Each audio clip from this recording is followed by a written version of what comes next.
Hello everyone, it's Bree from Skeletorama again. Welcome back to my channel. Kim how So how is everybody? I'm excellent. I skipped last week doing a video because I've been busy with work stuff and basically doing Visual Basic coding, which is very painful and I'm not very good at, but the end result's gonna be really cool, but I'm just gonna have to suffer while I do it. So my brain was a bit jello last weekend, so much better now. So now we are going to resume work on the Mad Hatter's Tea Party, and we are going to work on the vase. So I've got the table that we finished last time, and here it is sat on the base, and you can see most of it in the camera, more or less, right? So now what we're going to do is we are going to make the base, because obviously it's not just going to sit on a big old thing of wood, because that would be ridiculous. So what we're going to do is I want to have like a cobblestone path kind of running through the center that this is sitting on, and then some greenery and like grass and that kind of yes, right? So how are we going to do that? Well, let me set the table to the side. So originally what I was going to do is I was going to use this foam core, right? And so what you do is you just take, and I even kind of started, you peel the paper off of one side of it. And then it allows you to, you can, make texture and stuff in the foam. And I thought that would be really good to do that. And then of course I went down a rabbit hole, watching Adam from North of the Border. He's fantastic, dear God. I'll leave a link to him below because he's really, really good. And he does dioramas and all sorts of fun things. And he uses a lot of XPS foam, which is this. So there's the little thing, Foamular. Ooh, it sounds very futuristic, doesn't it? So anyways, it's about 1-inch thick foam stuff, and you can carve that, and you can get all sorts of detail, and it's a lot denser of a foam, so it'll hold a lot more detail than the other thing. Because what I was thinking, I was like, okay, well, I'll do the path in this and cut this out, right? Well, then this is going to be higher than this, so I'd have to do something for this anyway. And I thought to myself, seeing how I tend to break things and mess things up, it would probably behoove me to make the base for this, even though the wood would make a nice ground cover if you could see between, like the grass or something, it looks kind of like dirt. Probably not best to rely on that, because if I mess something up, I don't want to make another one of these, right? So it's like, oh, why don't I just make the base and then I can attach it to it? So either, on this or with that. So that's what we're going to do. So probably the best way to go about doing that, instead of, say cutting the foam down to size and drawing all over the foam, is I'm going to make a template. So what I'm going to do is I'm going to take just regular copy paper. Let me adjust my lighting for this because it's going to send it all out of whack. Okay, that's better. So what I'm going to do is I'm going to take these and I'm going to just start laying them out. Now, since I'm going to be doing the,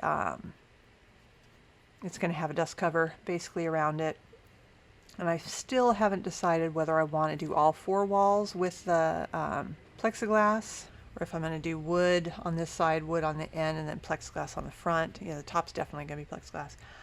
I do want to leave a border, so I don't want to try to put the foam thing and then put that on top. Would look really lame. So what I'm going to do is I'm going to leave about 1/4 of an inch all the way around, because if I do decide to use the wood, this particular piece, I would just go buy another one of these, and it's 1/4 of an inch thick.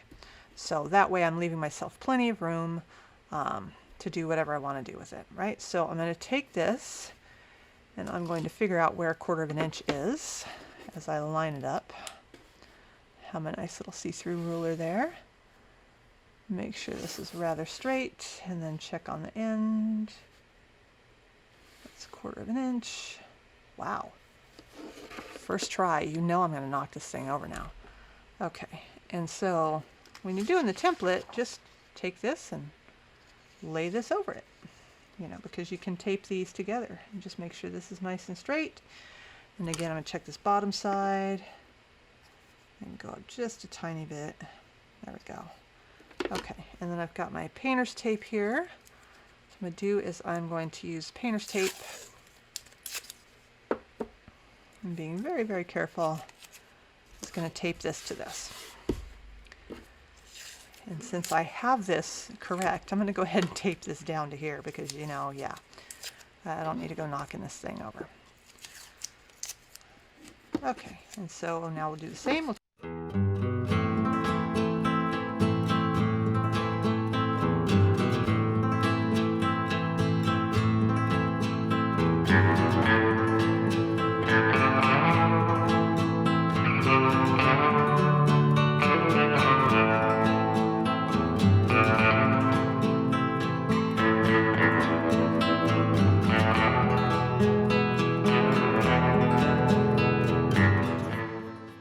So now I can take it off of these ends, and we have a nice piece of paper here that is the size that we want the finished piece to be. So we'll be using this to cut the foam out as well.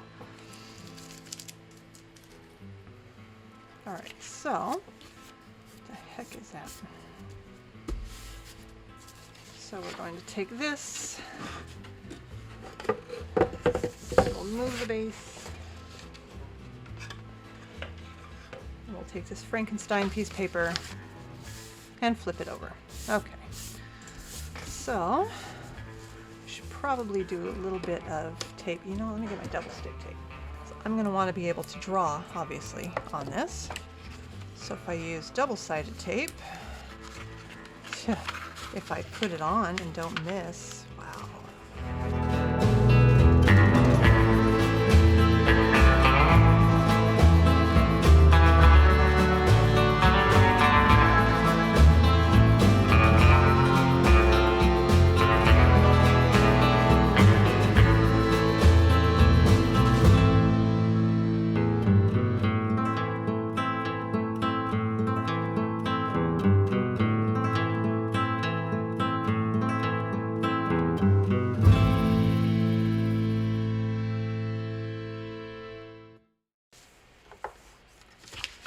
All right, so that's pretty good. Everything's at least going to be laying flat. So now what we're going to want to do is we're going to figure out where we want everything, because we can go ahead and sketch it out on here before we do anything with the actual foam itself, and then use this as a pattern. You know, use the large piece as a template to cut out the foam, and then cut the path out, you know, eventually or whatever. So of course the most important thing on here is going to be the table. So this represents the center of the diorama thing. So what I want to do is I want to make sure I have the table centered on here. So let's see, I got about 3 1/4 inches and about 3 1/4, so it looks fairly centered. Let me put it in camera and see if I can see. Yeah, it looks pretty good. All right, doesn't have to be super perfect. Yeah, let's knock it across the room, why don't I? It's about 5 1/2 from there and about 5 1/2 from there. Okay, good. So I'm going to take my table and I'm going to flip it upside down, just because it's easier to trace around, because I kind of want to get an idea of where my table is. So I'm going to trace around this.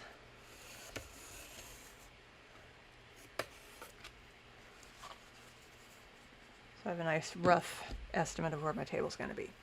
So now we can decide on kind of what we want. So like I said, I want to have like a cobblestone path, because if you look at the pictures from the different movies and things that I use as reference, let me see if I can grab those. Yeah, well, not very good. I'll see if I can find a better one, but you know, it's kind of sitting on a path that's going through here, and like on here you can just barely see where this path goes off to a doorway. So we're going to have something for our table to sit on. So I basically want it to run like from one end to the other. It doesn't need to be wide enough for the chairs to be the full, because the chair's what, 1 1/2 inches, I think we said. So if I go 1 1/2 inches out, I mean, it doesn't need to be quite that wide, because we can also put the chairs under the table a little bit, right? So give it a fairly decent amount on either side. So we'll go like this here. And again, because this is a, you know, it's a garden path, so it's not expected to be completely straight, right? Should probably be a little straighter than that, though. It looks weird on this end now. All right. I think I went a little too much on that one, so this one will just kind of go a little bit like that. Yeah, maybe in a little bit on this one here too.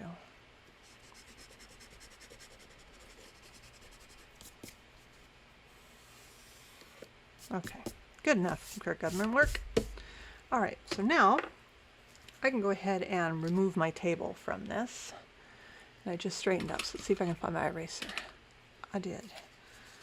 All right, so we're gonna go ahead and erase the table, and I'll show you why here in a second.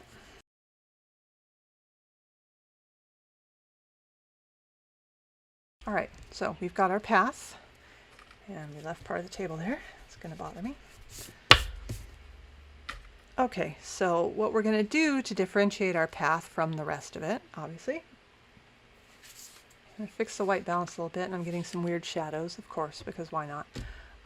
So this was the original kind of plan here, table, chairs, and all this sort of junk here. So we still have a tree to do, possibly another tree here, etc., etc. So we do have to remember to leave room for those, and I should probably kind of draw that in, right? So let's say like there for the tree, there for the other tree. Might have trees here and here, to be determined. But so what we need to do now is we need to make our path look like a path. Well, how are we going to do that? We are going to do this. I went online and I got some texture references, right? So there's this one here, and I had to take basically a picture and kind of try to stitch it together. And then I also found this one here. And once I printed them out, I realized even though this one's got a lot more square edges, so I do like this one better, and this will be a heck of a lot easier to use. So what we'll do is once we cut the foam to size, I'm going to cut this pattern down here. I'm going to do the same sort of thing where I'm going to tape these together like so after I cut that white edge off. And then I'm going to cut the path out of this. Then we can lay this on the foam and use this to start tracing out our texture. So that's the plan.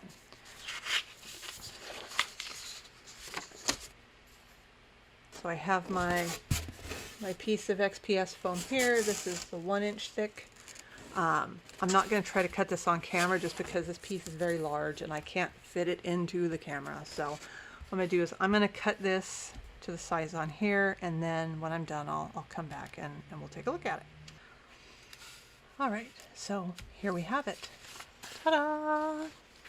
I now have the XPS foam cut down to the correct size, more or less.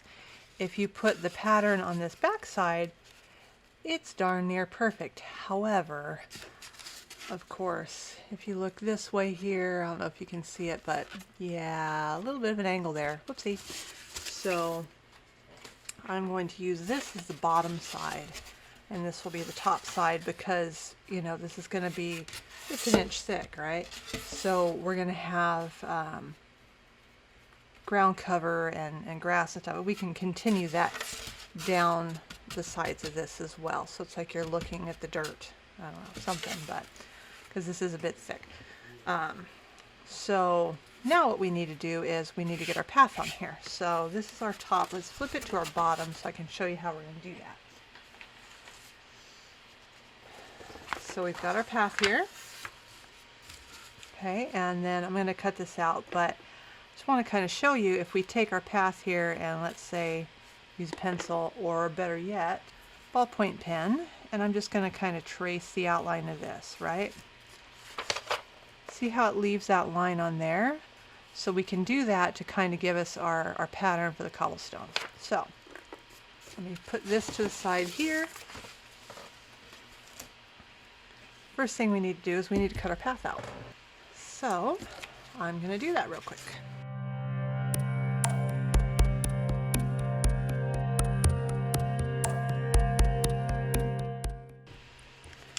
Okay, so here we have our path, and I didn't quite follow as much of this. We can always adjust that, you know, while we're creating it and everything. So what we need to do is we need to take this cobblestone paper here, and we need to make this basically long enough for this path. I swear, no matter where I put anything in this craft room, it's always right in front of the crap I need to get to. Every time. Alright, so I'm going to use my paper trimmer here.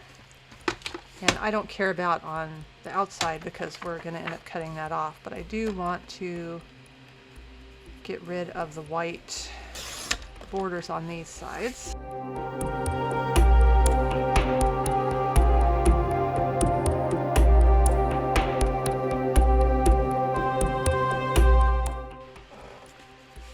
Alright, let's get this out of the way for a sec. And just like with the last one, we're going to overlap these in order to make our cobblestones. But now with this, I do kind of want to see if I can get the pattern to match up with anything else, just to make it easier when I go to transfer these.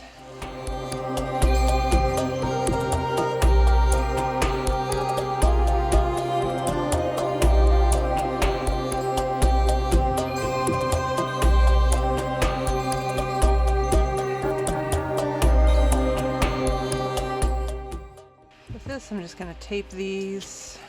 I should go this way. Alright, so I'm going to tape these like so. And again, these aren't lining up exactly because this pattern doesn't, I believe it's called tessellate, where you can match it up, bang, bang, bang. This is just the best I could do with, again, another small one and me having to kind of piece it together.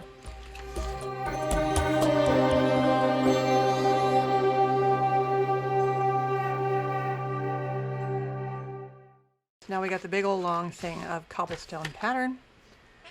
We can bring in our path and we can just lay it smack on top of that.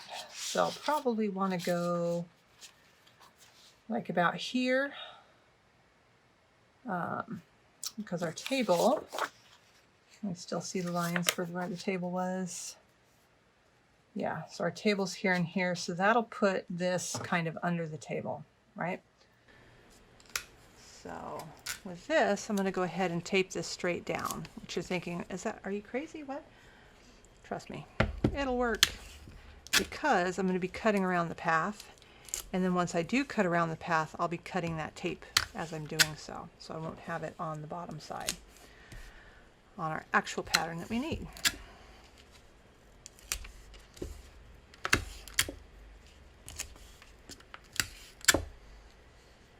Is there an easier way to do this? Probably. I don't happen to have a stencil with a cobblestone pattern that's in the correct scale, because that was, of course, my first thought. You can, if you're comfortable drawing cobblestone patterns, you can just draw it yourself, which is super easy for people who can draw, and I'm not one of those people. But okay, so there's that. I'll get my scissors back out, and I'm going to go ahead and cut this out.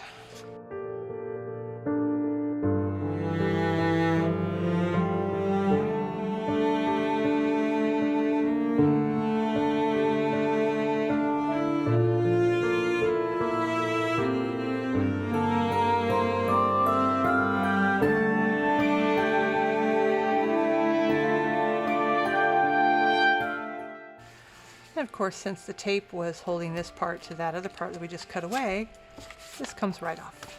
Okay, so now we have our cobblestone path. We have our original path. The first thing I want to do is I want to bring my foam back in.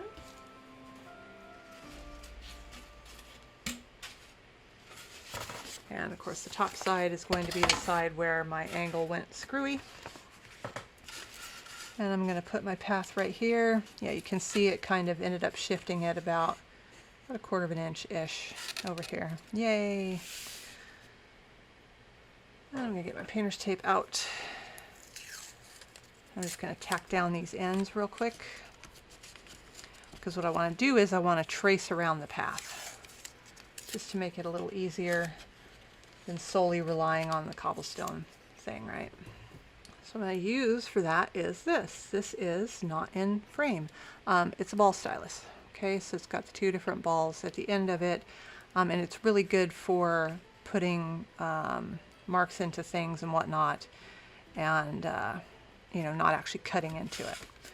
So I'm just going to kind of go around the foam gently, I'm going to trace out the path here.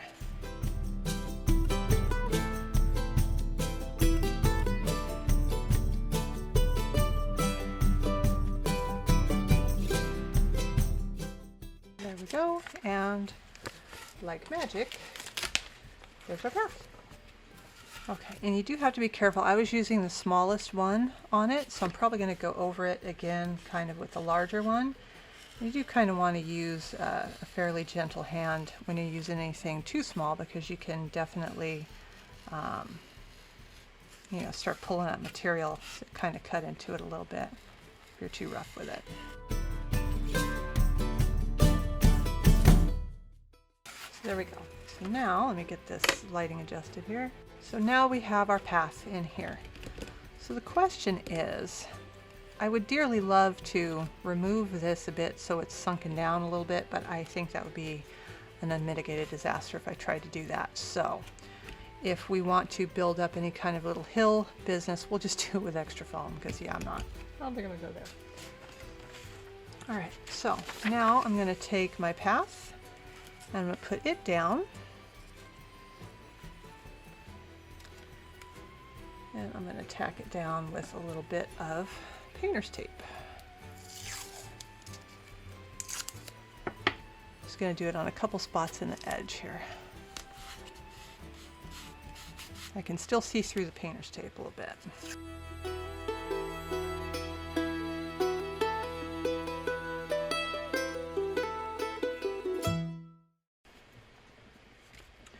All right, so this is all taped down. And so what I'm going to do is, I think I'm going to use the ballpoint pen, and I'm going to start tracing around all these different cobblestones. So that way it's going to start transferring this under here. When I get to here, where it's kind of a hot mess, I'm going to trace out the ones that are solid, like this one, and this one, and this one, maybe kind of this one. But I'm going to skip any of the parts where it gets too weird, and then I can add like freeform, you know, cobblestones in there once we get to that part. So I'll do that there, I'll do that here, anywhere where I have that problem. But I think with the ballpoint pen, I'll at least be able to kind of see where I've been, right? Because this is going to take a hot minute. So I'm definitely going to put this on fast forward and on like super fast forward, because yeah, it's going to take a while. So I'll catch you guys when it's done.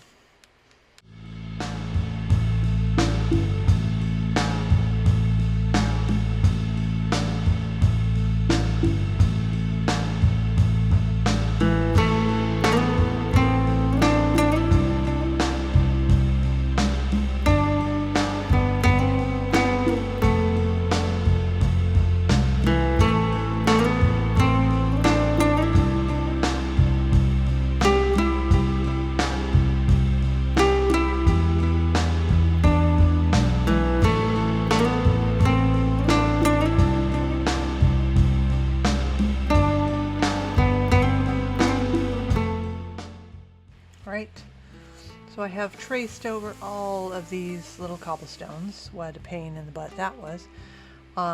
Short time for y'all, real world time around 45 minutes, just as an FYI. So what we're going to do now is we're going to lift up our tape oh so gently to reveal the texture that is now on here. And we're done! No, we're not even remotely done. Okay, so there's that part. Now I get to do it again, except this time I'm going over it with a ballpoint pen. So I'm going to take, say, this rock here, and I'm going to go over it with the pen. I'm not worried about the color of it being on here, because this is going to get painted over anyway. So that's what I'm going to do for all of these again, and once again it will obviously go on fast forward while I do this part, which is going to be difficult because you can only really see it super good at an oblique angle. So yeah, this ought to be fun.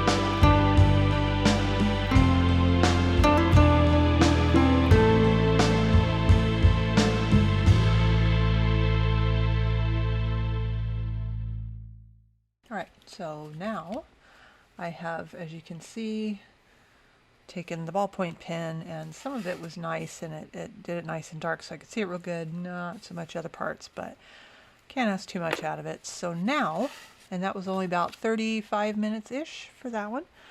So now what we need to do is we've carved these in here. It still doesn't look like a stone path, but the ball stylus will help it do that.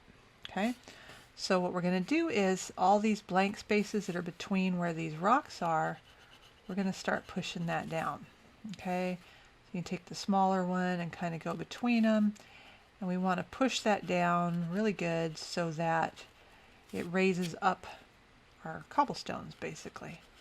So that's what I'm going to do now. I'm going to color in, oh Lord, all of these lines basically. So yeah, that ought to be good. I'm guessing this is going to be on super duper quick fast forward again. So see y'all in a few.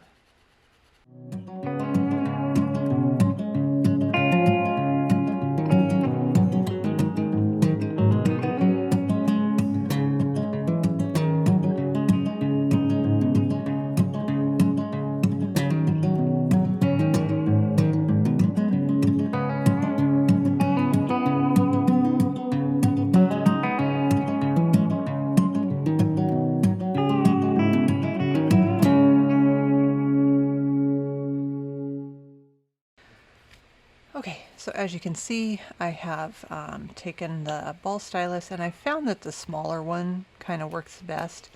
You just sort of go around and really define all of the different cobblestones, and then for the larger spots, you know, I'd hit it with the larger side. But I spared y'all that even in fast forward because this was about 2 hours worth of work. And partway through, I kind of decided to experiment. I was like, you know, I wonder if you could take woodworking tools, and like you would use for carving wood, and carve into this. And so that is here. Let's see, it's right here. So the answer is no, not really. All it does is makes a big old mess out of stuff. It's fine.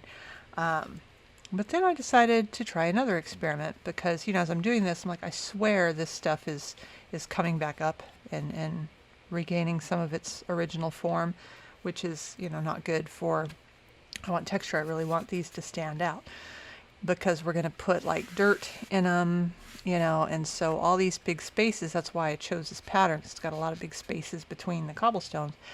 I want to have like dirt with a little bit of grass type stuff, you know, the green, really fine stuff. I'm not going to try to put actual grass poking up. I don't think on that's a bit much, but so I kind of want these to really stand out.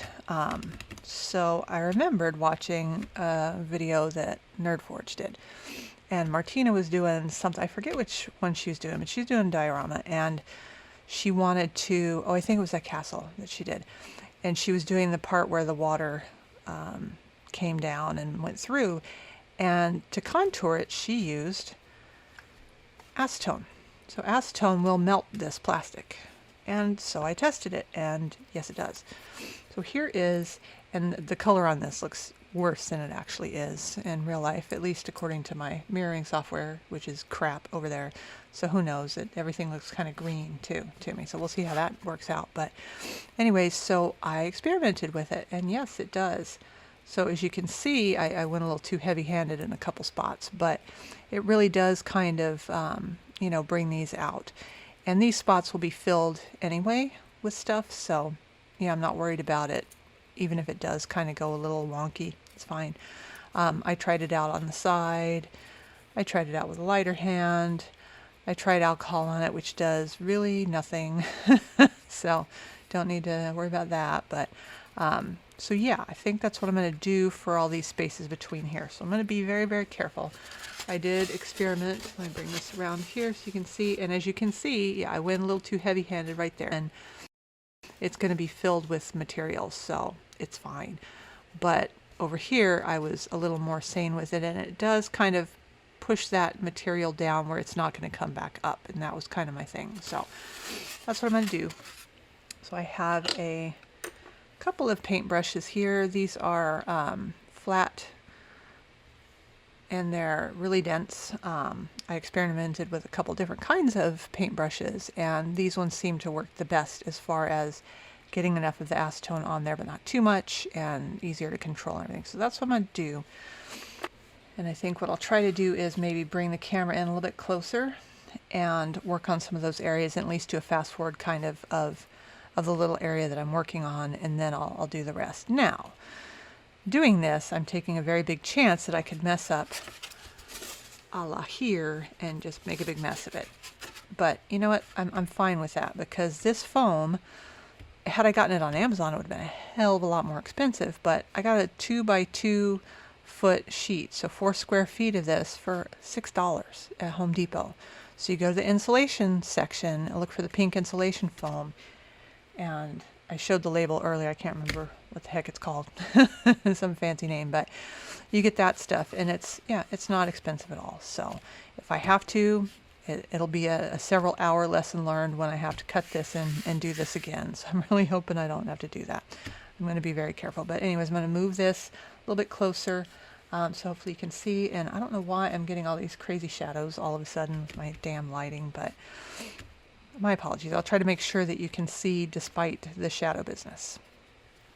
Okay, so what I've done is I've taken a little bit and put it in the cap. And so I'm going to take my brush and I'm going to start kind of, right down here. I'm going to start doing this. You use a really, really, really light hand with it. So just enough to kind of color it. See how it sort of colors and then it kind of sinks down. That's really all you need, I've found, with it. Because much more than that, and it's gonna sink down way too far. That one's probably gonna do that. Yep. So probably a lot of experimentation to figure out exactly how much you need, but that's what I'm gonna do. So enjoy.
So I have gone over all of this with the acetone and kind of melted it, and you can really see in there. It looks a little scary, with the dark spots being a little lower and whatever, but once we get this painted, it'll be fine. So speaking of painting, the next thing we need to do is add texture, because yes, these are cobblestones, but they're very smooth cobblestones, and we don't want that. So we're going to use this crumpled up ball of foil.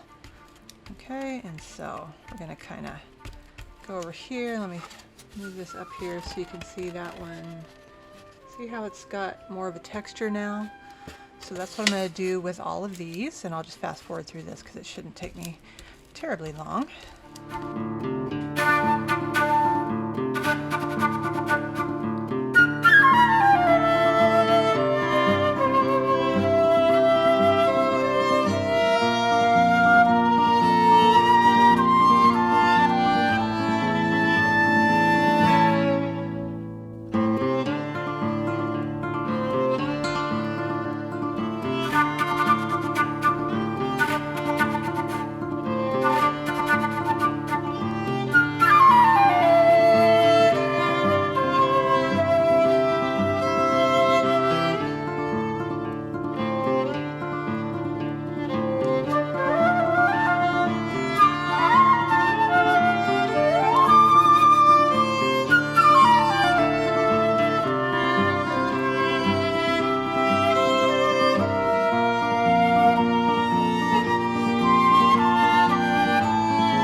basically, if I hold it kind of in the light in different positions, you can sort of see now that that's given it a really cool cobblestone texture. So this was a Studson Studios, was very helpful in watching a bunch of his videos on how to apply texture to this stuff too. It's also one of those things where literally when I started here and got to about here, I didn't want to do it anymore. But you know what? If I want it to look like cobblestones, I got to suck it up and do it. So I did. So now we are going to texture the rest of this, because now this is way too smooth, right? And this is supposed to be our ground. So I'll show you how to do that in just a second. All right, so now we have our cobblestone path. We need to have our ground be not quite so smooth. So there's a few ways you can do it. You can get more of the foam and you can cut it and have like rolling hill type stuff. I kind of don't want to go with the rolling hill stuff because I'm sure I'm going to make a mistake in the calculation of where the chairs live, and then they'll sit all cattywampus. So I'm just going to do it kind of a regular smooth ground. I do have a couple things. I have this plaster paste, which is very thick, but I think what I'm going to use on it is my light modeling paste. This stuff is great for that. So it looks like this. Okay, and the light one is really, really easy to work with and very, very smooth. And so literally what I'm going to do is take my spatula here. I'm going to take some out of here, and I'm just going to start spreading it on here like you're icing a cake. And so this is going to give me a little bit more of a ground texture. It's also going to be fairly smooth, but we're going to be putting the dirt and everything on this. So we just don't want it as smooth as all this other stuff over here. So I will fast forward through that as well, because this is going to take a few minutes.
Right, so now we are going to let this dry, and then we'll come back and use some of this texture paste in a slightly different way on top of these to give these some more texture too.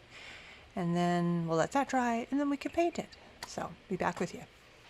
All right, so now this is nice and dry and good to go. So the next step we're going to do is we're going to add a little bit more texture onto these. And that was something that I saw Studson Studios do. And so basically what he did is he took modeling paste and he thinned it down, like way down. So it's like this soupy sort of stuff. And then brushed it on there, and then took a paper towel and kind of dabbed it up off of there. And it's enough to leave some of the gritty texture paste stuff kind of as texture. Go figure, right? So that's what we're going to do. But this way it won't obscure any of the texture that me and the aluminum foil worked so hard for. So I'm going to go ahead and brush this over a little bit of it, and then just kind of dab at it with paper towel, and then continue doing the same across the rest of it. So I'll fast forward while I do that.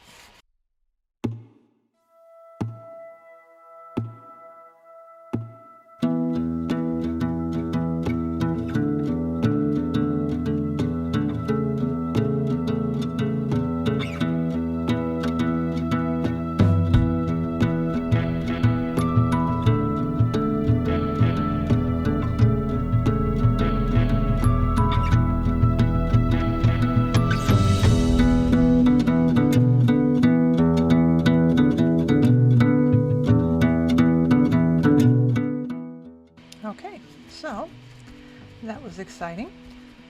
So now we're gonna let this stuff dry, and once it's dry and ready to paint, we are going to go over it with another tip that I saw watching these two gentlemen, and that is colored Mod Podge, because we're going to want to seal the foam so that it protects it, because as you've seen, some things can, you know, cause the foam to melt, including paint. So depending on your paint, you don't want to find out that it's going to make it melt by having it make it melt. So what I'm going to do, I'm going to go clean this stuff up and mix up some Mod Podge, and I'll be right back to you. Alright, so our layer of stuff is sort of dry-ish. We've still got a couple wet spots, but I'm going to go ahead and start, because in addition to doing the top, of course, we're going to need to do all the edges as well, because we want to, again, protect those. And so what I've done here is I have taken this Mod Podge, and yes, I know it looks kind of scary around the sides. Once I get in there with the paintbrush and swirl it around a bit, it should help. But basically what you do is you can take Mod Podge and you can tint it. So you can take acrylic paint and put that in there, and make it to whatever color that you want, and then put it on there, usually brown or black.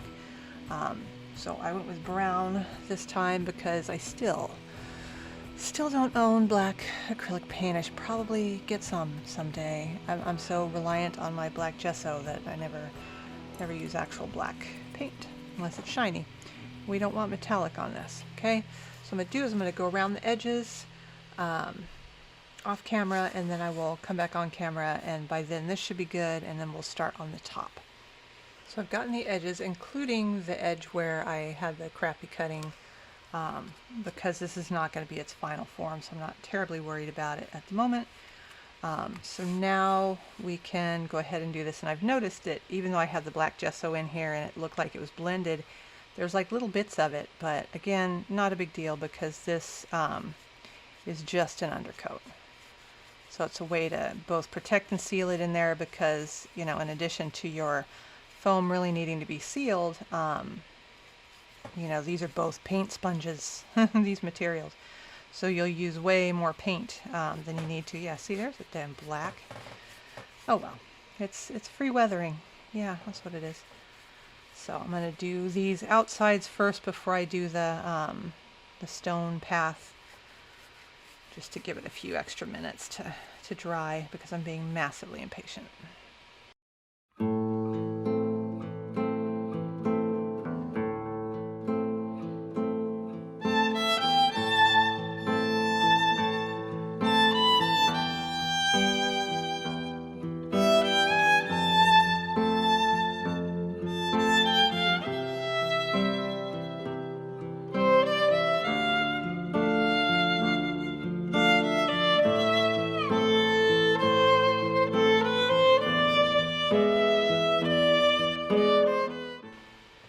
Okay, and now we will start on the stones. I'm going to start on this side because that's the only part that has some that's still kind of eh.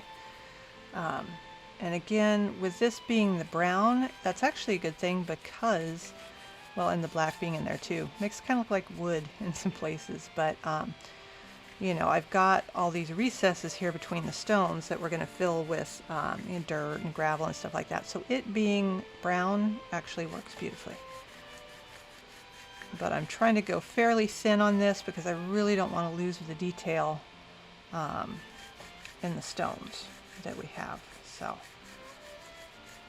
trying not to be terribly heavy-handed, making sure the rocks are don't have too thick of a coat on them.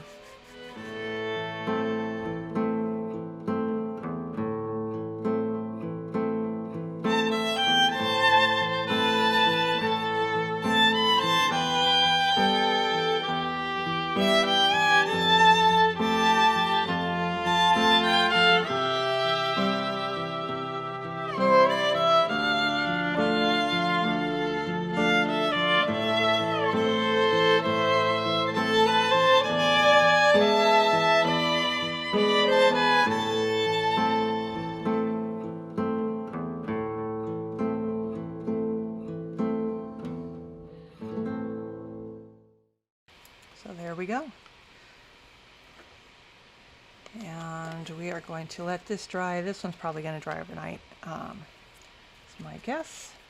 And then we will come back and we will start doing some actual painting on it. But this at least gives us the protection of the Mod Podge and starts building up the base layers a little bit quicker with that, since this is going to be dark brown down here anyway, and then we're going to go over it, I think, with gray for the rocks. So, but we'll figure that out once this is nice and dry and ready to go. So see you guys back later. All right, so as should come to a surprise to absolutely no one if you've watched my videos, of course this base piece is rather complex, so it's going to be more than one part. So we're going to go ahead and stop here, and then we will continue on with the rest of it in part 2. So I will see you there. Hey, Mischief. Bye.